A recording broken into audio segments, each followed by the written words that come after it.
Every year, August 6th is observed as Quit India Day, a movement started by Father of the Nation Mahatma Gandhi to launch a mass civil disobedience movement, do or die call, to force the British to leave India. The movement was followed by large-scale violence directed at railway stations, telegraph offices, government buildings and other emblems and institutions of colonial rule. There were widespread acts of violence and the government of India held Gandhi responsible for them.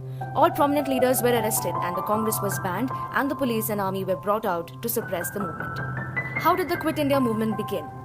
By the middle of 1942, Japanese troops were approaching the borders of India and world powers were mounting pressure on the British to solve the issue of India's future before the end of World War II.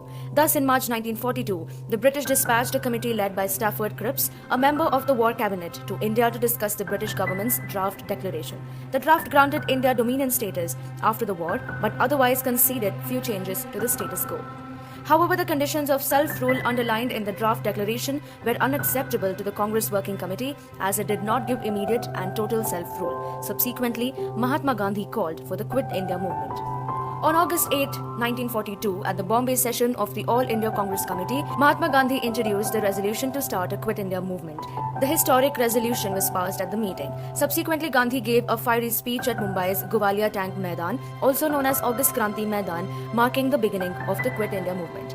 After the Quit India movement was officially declared, Aruna Asaf Ali hoisted the tricolour on the Govalia Tank ground on the night of August 9, and all senior leaders of the Congress, including Jawaharlal Nehru, Abul Kalam Azad and Mahatma Gandhi, were arrested on charges of sedition. The British not only arrested the entire INC leadership, they remained incarcerated till the end of the Second World War in 1945 without trial. With the entire leadership of Congress incarcerated, the British managed to suppress most citizen-led initiatives and demonstrations by 1944.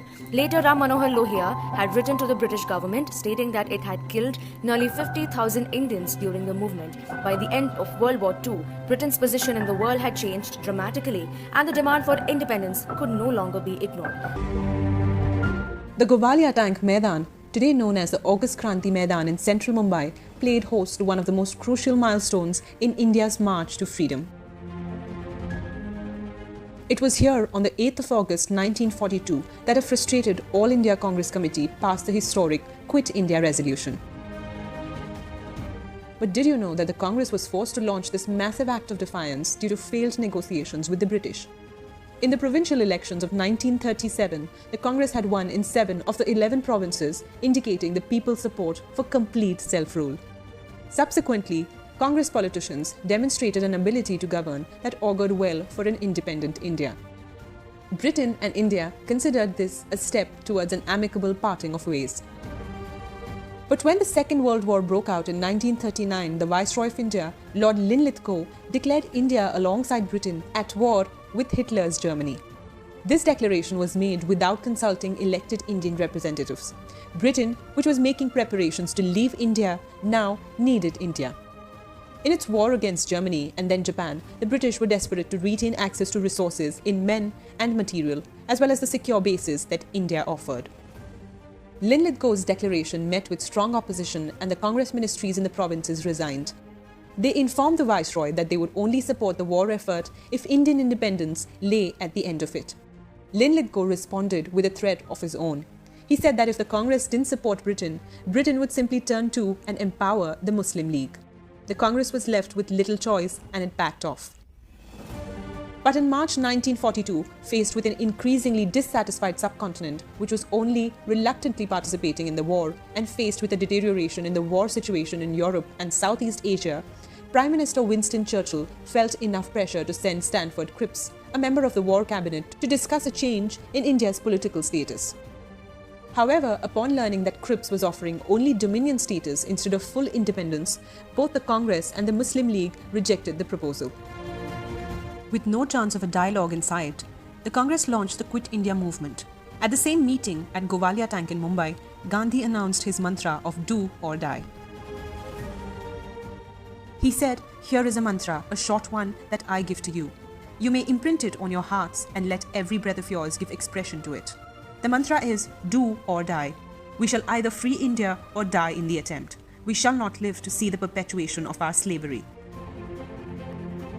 The next day, all senior leaders, including Mahatma Gandhi, Jawaharlal Nehru and Abdul Kalam Azad were arrested on charges of sedition, and they remained in jail for 3 years without a trial till the end of the Second World War in 1945. But Indians had imprinted Gandhi's message of non-cooperation on their hearts, and people across the country, from Bombay to Delhi to Bengal, took to the streets and protested vigorously. Youngsters such as Jai Prakash Narayan, Aruna Asaf Ali, S.M. Joshi, Ram Manohar Lohia and Usha Mehta helped to fuel the momentum. But soon the crowd started to become violent, and there were no leaders to control them. They attacked government property and communication systems. The British responded brutally and arrested over 100,000 demonstrators. The movement was completely suppressed in 1944.